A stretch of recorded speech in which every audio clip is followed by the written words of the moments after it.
the political drift of feminism in its first wave has to be in and around the Great War, where you have a militant movement for women's suffrage concentrating on the vote, but often extending out into other areas. And you have that split into two wings between those who will pursue purely non-violent means, the suffragists, and those who were prepared to use direct action and indeed even violence to get their way, the suffragettes.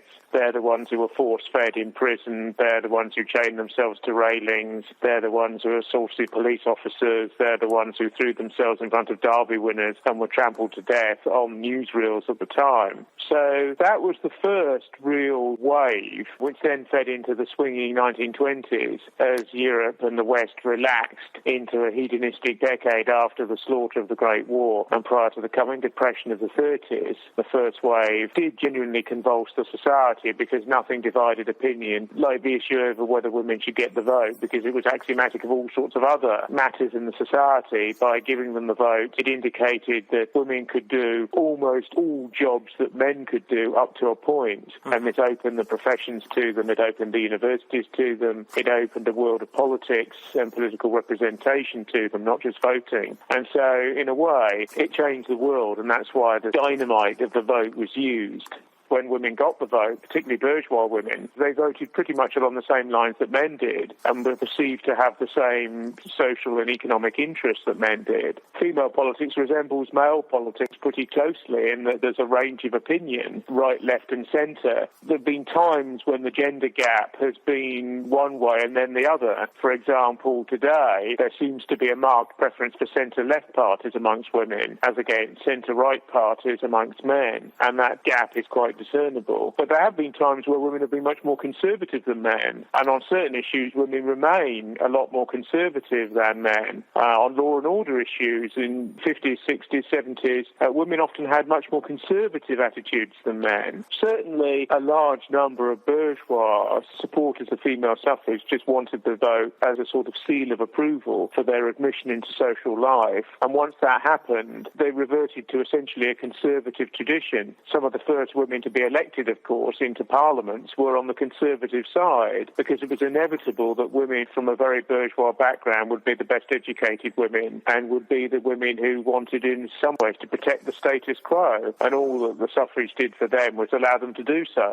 In the past they would have done that through men, really. Then they had a chance to do it on their own behalf. It is true that the vanguard movements were associated for the most part with liberal and social democratic causes because it was seen to be an out-of-left-field movement. It was seen to be a movement for radical change, and it inevitably adhered to the left rather than the right. First-wave feminism can't be divorced from the class backgrounds of most of the women who advocated these positions, although there's been a careful pick and mix of the women concerned so that they seem part of a progressive continuum. There are many contradictions that occur. It's inevitable that these ultra-bourgeois women, for the most part, will often have radically conservative values and elitist values at that, despite the fact that they're in favour of the vote for themselves. And this means they're not in favour of the vote for others. When a lot of female literature is published in the late 19th, 20th century, in a sense, sort of elite literature, it turns out not to be left-wing particularly. A lot of feminist publishing houses are bemused by the fact that a lot of the literature they publish in the early days isn't really at all progressive in their own terms and in the left's terms,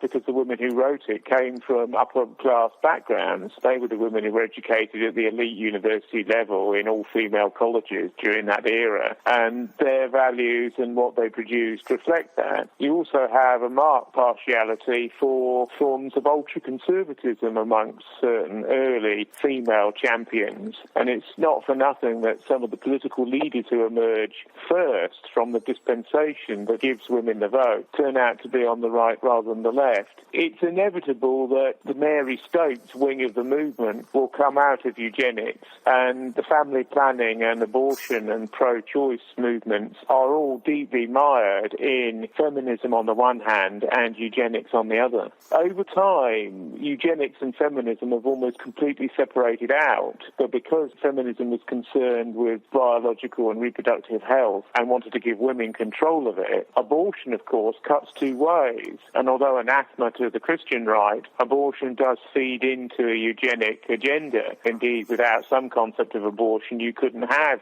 eugenics in a meaningful sense, because how are you to prevent these people that eugenicists believe shouldn't be born from being born in the first place? So there's an inevitable correlation between certain socio-biological and Darwinian ideas and feminism of a particular sort, particularly a relatively unideological feminism. Second wave feminism, as it's so-called, is relative to the 60s. The second wave is notorious for its theorists and its polemics and its going outside the box of what is understood to be political and looking at all areas of life, often in a rather caustic and adversarial way. Culturally, the second wave, you could argue, had far more impact than the first wave, but it wouldn't have amounted to anything without the first wave. Feminism in the 60s and thereafter, and some of its precursors in the late 50s, tends to be a movement that's concerned with revolutionary politics, particularly sexual and psychological revolutionism. It only just about fits into Marxism because it relates to biological or pseudo-biological theories. It's associated with a range of slightly madcap women, like Germaine Greer, who wrote a book called The Female Eunuch, which at one level is a sort of hysterical rant about the role of women in society, most of which is utopian in a way because it wants the female role to be changed out of full recognition. One of the unstated psychological goals of second-wave feminism was a feminization of men in relative terms and a masculinization of women in relative terms. Feminism is unusual in that it's one of those revolutions that succeeded. In absolute terms, of course, it's completely failed because it addressed itself to utopias that are not possible of realization. Things like radical feminism, the total separation of female and male lives, women living separate beehive-like existences in communes, a virulently man-hating position. That's all failed. That wing of feminism, radical feminism as it's called with a large R, is counter-propositional biologically and yet rooted in biology because it wants a total separation of the sexes and in the end advocates lesbianism even for heterosexual women. Hence books like Lesbian Nation and that sort of thing which come out of this particular milieu. Feminist groups had debates in the 70s and 80s about lesbianism when the vast majority of women had to confess that they were biologically heterosexual and therefore this wasn't an option for them. And they had endless debates about whether they should have political lesbianism instead, but it never really got anywhere. That wing of feminism, the more lunatic fringe, radical elements of what is in any case a radical doctrine, have fallen by the wayside, although there are important theorists associated with the anti-pornography movement, such as Andrea Dworkin, who are still current. Yet another odd reverberation is the association that anti-pornography feminism has with conservatism, particularly religiously motivated conservatism. It is slightly ridiculous that half of mankind has a viewpoint. If there was a movement of men, it would immediately divide into all the subsections because men don't agree on anything. And so there's a degree to which to expect women to agree on anything is fraught with difficulty. So you have to frame the thing that women feel they're in a subsidiary place, and therefore that gives them an alliance with each other that then enables them to align around certain core issues. But even then, they'll still be divided on most other issues. Andrea Dworkin once wrote a book called Right-Wing Women, about right-wing women on the right of the Republican Party, because those were the most discernible right-wing women she could find. And they've always been a source of fascination to feminists, what makes women otherwise conventional and adopt what they consider to be a male's concentric view once they've achieved civic equality in terms of careers and jobs and money and things of that sort. There's a large area of social conservatism, which is part of the female view as well, the view that basically women have a different role in life to men and have different tasks in life to men, but they're not particularly concerned if they're allowed to do male tasks. So if a woman wants to be a judge, the general conservative female attitude now is why shouldn't she be one? And she may be quite a tough-minded right-wing judge at that when it comes down to it. But they don't necessarily think the world should be upended so that women can be judges. It's just an add-on to the female role that remains otherwise unchanged. Feminism, like a lot of these movements, is a movement that's only superficially touched the lives of the overwhelming majority of women. Still, after all the propaganda, 67% of women in most societies want the traditional option. They want some sort of a stable marital or other union, and they want a family with children, and that's pretty much what they want.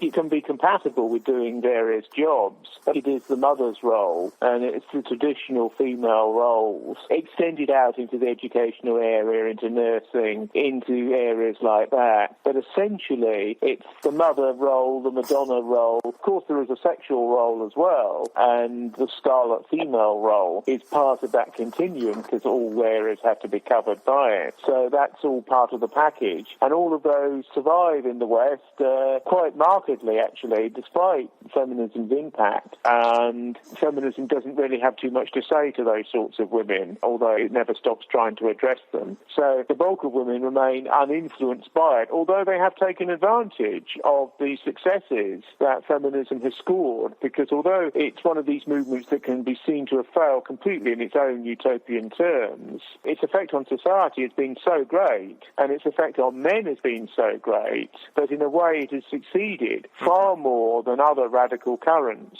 It succeeded because it's forced the law to maximise those areas of female-male equality and to disprivilege areas of inequality that did exist in the social and civic space between men and women, to the degree that now men who talk openly about opening those spaces up again are frowned upon by other men and are in a very small minority. Women have always been a very practical sex at one level of consciousness, and this middling solution where you take a bit of the small R radical feminism and kick the rest into touch as a way to move forward on the career front is an eminently sensible way of looking at it. It's not necessarily what men always wanted, but it's a solution that, in a sense, neuters the more virulent aspects of feminism whilst retaining a considerable dose of it. There was a theorist called Wyndham Lewis who wrote a book in 1926, I think, called The Art of Being Ruled, in which he suggested that capitalism was the real motivating force behind feminism, because the whole point was that the family was an archaic and reactionary institution that was pre-modern and floated uneasily in the marketplace, and that dammed up all these producers and consumers that could be let loose. But they could only be let loose if women were prized out of the home and were treated as auxiliary men and were used in the workplace in that manner. It's a remarkably prescient analysis, given that it was regarded as quite mad when he came up with it in the 1920s. It actually accords almost painstakingly with what's happened. And you see that in the cultural area as well, where a sort of Sex and the City feminism goes with a hedonistic free market capitalism. You see this sort of combination of feminism and libertarian capitalism. You see this in magazines like Cosmopolitan, which are the female equivalent of pornography in many ways,